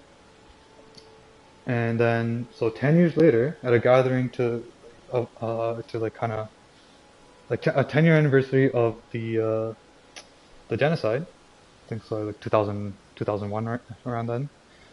Museveni went to this UN security inspector space, laughed at him, and he's like, "Ha! I remember how we outmaneuvered you." Right? I'm paraphrasing, but like he's like, "I remember how we outmaneuvered you, and like I was totally supporting the rebels at the time." Like he fully, flat out just said, like I was doing the thing that was illegal, was a war crime, was supporting a genocide, and I fucked up your efforts to try and like get to the bottom of it and figure out that it was happening, all this shit. And as far as I know, nothing happened to Museveni. Nothing happened to the American administration that allowed it to happen, which I think was Clinton at the time. So like, fuck, it's not a one-off, right? It's just all the time, right? And like, okay, even one of these things. Think about fucking Hiroshima and Nagasaki. It's probably one of probably the biggest it's like event that like most Americans must know about, right? Like they dropped nukes on cities, right? Like holy shit, they killed hundreds of thousands of people, left like a radiation soaked and left like those areas radiation soaked, generations born after like had so many issues. Like was it congenital? I don't know. Fuck, I forgot the word. Cognital diseases and all that, right? And like, and then like yeah, like not again, not to like dismiss the severity of like 9/11. Like they went and attacked a whole nation for 20 years. Afghanistan, like killed who knows how many people there. I mean, actually, I do know, but like whatever. I have like an estimate. Um, but yeah, right? Like because like these people ran up like planes into two buildings versus, but then they were like the same people. America's the same people that fucking dropped two nukes on two populated cities, right? Or like a nuke each kind of thing. You know what I mean? Like, oh, like how's America still a superpower or like not? not being called out for like half of the shit that's happened. It's not it's not humane. Like, and then even now, like they're spending $800 billion now, even a year, right? On into their putting into money into the defense budget. But it's like who's and like the excuse they give is like national security, but it's like who's attacking America, right? Who's launching fucking like missiles and like flying into American airspace, right? What rival nation is doing that, right? They're using that money to then fund proxy wars, to fund invasions that they've started in like so many countries, right? Like from what I've like a little bit of research I did yesterday, at least 37 countries are victims of American imperialism, right? And American imperialism is just an adaptation of American Manifest Destiny, which is basically American white supremacy. So anywhere, right? Anywhere that we see American imperialism happening, it's just it's worse. They are the Nazis, right? America is exactly what would have happened, right? If Hitler got as much power as he did, because look at what they've done to their people. Not even just black people, brown people, right? Like yeah, like lower middle class and lower, right? They're slaves. You have to be a slave, right? Uh, there's an elite class, like the elites see themselves as better off, and then that they're more educated, they're more intellectual, that you just can't understand anything, right? Like talking about like rural people living in the rural, like even white people, right? And then yeah, black people are still being systematically oppressed, the systematic racism, right? They're completely like they're militarizing their whole police force, right? But then they're not spending any money on, and then they're making excuses about social infrastructure, right? That like they can't pass Build Back Better because it's too expensive. But then they're literally spending almost like more money actually than they would have. So they're putting more money in their defense budget than they would have had to spend on Build Back Better, right? At least like the second version, like the $6 trillion one, that would be $600 billion a year. They're spending $800 billion a year now on the defense budget, which is like 50%, more than 50% of their total budget that they're just fucking funneling into the Department of Defense and the Pentagon to then go do whatever regime changes and coups and invasions and proxy wars. Like, they're sending $3.5 billion to Israel to occupy and like commit a war crime, like multiple. Sorry, was it apartheid on the Palestinian people, right? And then there's like all this thing about like what was it, the BDS? Like you can't talk shit about Israel or you're anti-Semite, bro. I'll literally like Israel is a piece of shit country, right? You cannot claim land, which is exactly what America did. You cannot claim a land where there is an indigenous population just because you think it's a god ordained it, right? First prove that God exists. Tell me, right? Like you have no right. Like they're not even Jews. They're Zionists, right? Which is a departure from Judaism. They don't even understand their own religion.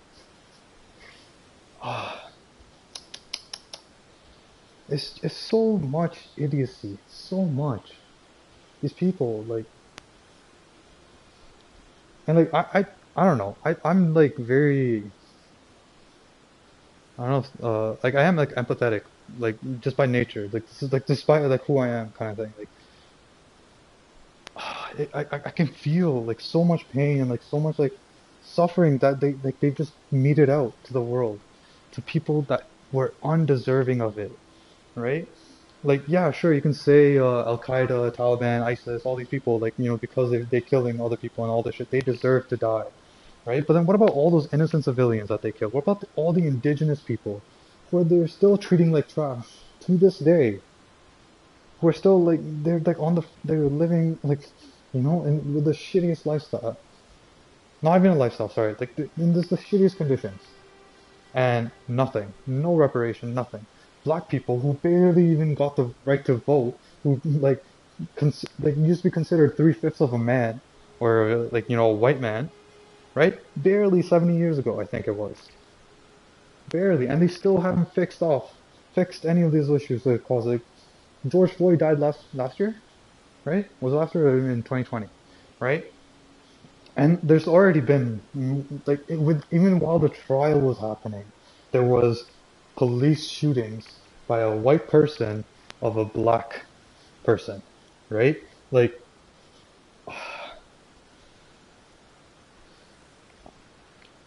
yeah, I totally feel that, yeah, America has like this like has a problem with white people. Okay, another thing, why the fuck or like are we letting like 60, 70 year olds who've like lived past, like lived in such in like in an era that was like so fucked up and like had all these race like ideas and notions like like built into the society. Why are they the ones that are the politicians that are moving the country and guiding the country and telling the country like, oh, this is what you need? Like Joe Manchin is on the committee for climate or environmental some shit like that. And but this guy owns a coal company. That's a huge conflict of interest. He's the like one of the biggest reasons like that they are attributing to that Build Back Better didn't pass as literally the fact that this fucker owns a coal company. He would be like would be going against his interests to pass on climate change, put a ban on like fossil fuels and all that shit, right? So he doesn't want that. He wants to be rich. He has a fucking yacht. There was a point when people in public office were making like 5K or something like a year or something like that, like shit money, right? Because it was seen as you're a public servant. It's a public service that you're doing, and like whatever money that they got was just to like deal with like kind of like the day-to-day expenses, right? It wasn't meant to be something like, that's like a career kind of thing. Like it wasn't meant for you people to like make millions and millions of dollars out of those positions, right? But then they turned it into that. They made lobbying legal. They extended the terms of the senators, the Congress people. It's just idiotic. And like Nancy Pelosi, who's the leader of the Democratic Party, who's like some 80-year-old bitch, sorry, um, is running for her 19th term. Why? Who are you? Like, we don't need you anymore. Like, you barely probably even know how to use a fucking phone, right? Like a laptop or an iPad. Like in the last 20 years, technology has advanced and so much more than it has in like the last 500 years. And we're getting these people that lived, like through like fucking like the telegraph and like telephone, like whatever shit, like snail mail, right? Not like talking shit about that, but it's like they lived through all that shit and they're making decisions about the modern world and we're what do you call it, like we're delegating our authority to them. Like who are they? They're not literally Nancy Pelosi's worth like $100 million plus, right? Her husband has constantly been caught making trades which are like leading the market. Like he's right. He's predicting the market like more often, right? Than like even like some like even Wall Street companies who like rig the markets sometimes to do what they want, right? Like because he has insider information because his wife is the Speaker of the House, so she gets to know about every single government contract, every single thing that happens in relation to the stock market, and then she just either takes those trades herself or she passes them on to her husband, who are both worth over $200 million. Like, how? How is this shit still continuing? How can we allow this shit to continue? Right? I haven't even gone into what like socialism and all this shit is like they've demonized socialism and communism. Karl Marx, like uh this economics professor that I've been like that I've followed for a little while, I guess, or like watches content, named Richard Wolff, right? He has a PhD in economics. He's gone to like all those three big like Harvard, Yale, whatever the other one is, like the big schools, right? The elite schools. And he's like, they were never taught a single thing about Marx or socialism or communism or any other form of organization of government or whatever of an economic system, right? It was just capitalism, capitalism, capitalism, capitalism. As if capitalism is the perfect end-all answer, but literally, just look at the pandemic, man. The richest of the rich got richer, while 99% of the population just fucking got shit. All right. I'll say there's one thing about the vaccine, because you know, yeah, it's a controversial issue. But did you know the Pfizer vaccine, and maybe even Moderna, I don't know for sure, but I know for sure the Pfizer one, um, was completely a publicly funded thing, right? That they got $100 million of American taxpayer money to, create the vaccine, and then you would think like, yeah, they would it either first like at least return the $100 million, right? Didn't do that. Give the vaccine for free to the countries, not the government's giving it free to the people, because it's not free technically. Because so what happened was that Pfizer charged governments, like all the rich governments in the world that could afford it, right, 7 times more than it costs for them to make it, the vaccine, like each single dose, right? And they reported insane profits. And because like everyone's like, oh, you gotta get vaccinated, it's COVID, like fucking get those 2 shots, get the booster shots now too, right? Fucking, they've been milking the shit out of it, and like, whose money is it at the end of the day that they're taking, right? It's the taxpayer money, which is, the people's money. So you're getting like it's like the whole thing again. You're getting money, like little portion, little fucking breadcrumbs from the capitalists that you work for, and then having to like uh spend it for like your basic needs. You're giving it to other capitalists, and even like in that spending, it goes to the government, and they're just giving that money to the other capitalists, right? So like all it is just rinsing the money, and more of it is just going into the hands of the capitalists, which is just perpetuating the system of slavery. I don't know how how humans, how people are like allowing it. I don't understand. And I get it, why, like, you want to feed your family, you want, like, you don't. I get it, like, there's like this whole like immediate like concern, like, yeah, my family and my food and like all this shit, like, but holy shit, bro, like, it's worse than like feudalism, right? At least there were like more opportunities to at least like elevate yourself, right? Like people could still be a fucking like knight or something, or a squire, and like work their way up to a knight, or become an apprentice of a blacksmith, and then eventually have their own blacksmithing workshop, right? Like, now what can I do? Like like not even like, well, like, yeah, I guess me personally too, but like, I can't survive in this world if I don't make money. I can't make money if I can't like actually provide anything valuable to this system, right? Or just give in and be a slave and go work in a factory, or in a fucking McDonald's or a Tim Hortons or some shit. Oh man, damn, this shit like pisses me off. Got a hella fast heart rate right now. I just wish like more people understood these things and saw these things, and like actually talked and like acted on it, right? Like most people I've ever like even talked to and like have like said this, like they acknowledge, they know it. It's like either you're exploited or you're the one that's doing the exploiting, right? And I was like, how can you still continue to live in that then? Like, how can you agree to like be a part of that? It's like you have no choice. You have to, feed yourself. You have to pay for rent, all that shit. It's like, they've set up the condition. Like the people in control, the capitalists, have set up the conditions to ensure the system continues by effect of like the population itself, right? The conquest of bread talks about this. It's like they're not gonna rebel. Like people will not rebel. The population won't rebel, or dissent, because like their basic needs of survival have not been commodified. There we go. Right? Like think about it. If food, water, electricity, or energy, whatever, right? Heat and all this shit, right? A living space, all these things. we're just like it's provided, right? Like we're public utilities, right? Then and this capitalist system, like no one would go fucking work.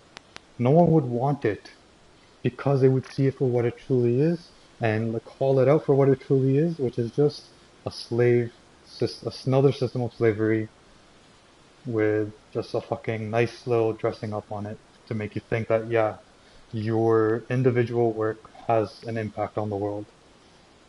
It has an impact on the capitalist pocket, dog. Literally, think about it. If everyone in America, I don't know what Canada, like maybe even Canada, yeah, like if everyone in America and Canada just didn't go to work for one day, right? Both economies would just destroy them. Like they just fall. They wouldn't exist, right? They would fail. Just if you just didn't go to work, right? Like not talking about like essential workers like doctors and nurses, but like people at McDonald's, people at Starbucks, or in factories or in retail stores, malls, whatever, right? You just didn't work for a day, and in these administration jobs, like whatever, you just didn't work for a one day. This economy, this capitalist economy would fail, right?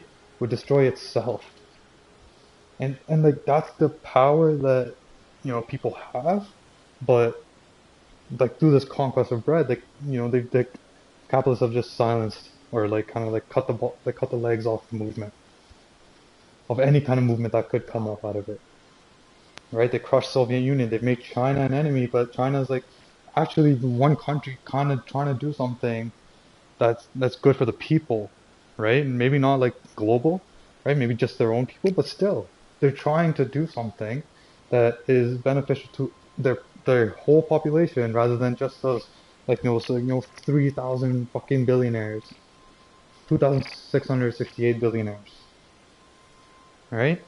Like, fuck, fuck. I want to just like, hey, ramen noodles.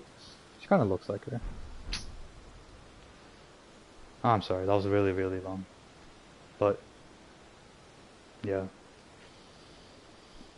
I wish something happens and this shit gets better, but fuck, fuck, fuck.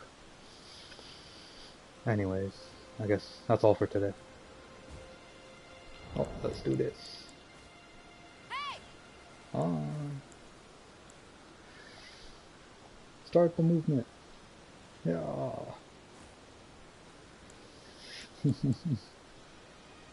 Be an activist through games. Game emotes. Alright. Peace.